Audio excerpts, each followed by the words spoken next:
Ахмет Байтұрсынов, ақын, әдебиет, зерттеуші ғалым, түркітанушы, педагог, аудармашы, қоғам қайраткері. Ол 1873 жылы 18 қаңтарда қазіргі Қостанай облысының Торғай өңіріндегі Сартөбек деген жерде дүниеге келеді. 1884 жылы Орынбордағы мұғалімдер мектебін бітірген. 1895-1909 жылы Ақтөбе, Қостанай, Қарқаралы уезіндегі мектептер мен орыс-қазақ училищесінде мұғалімдік қызмет атқарды.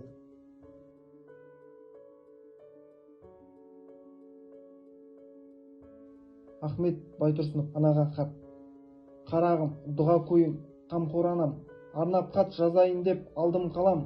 Сені онда, мені мұнда аман сақтап, көруге жазға еді хақта қалам. Бара алмай өкінішті болып әбден, Семейдің түрмесінде отырып алаң. Мал ұрлап кісі өлтірген айыбы жоқ, өкімет өр зорлыққа не бар шараң. Үмітсіз шайтан болсын деген сөз бар, жолдар көп, жәннатқа да тарам-тарам.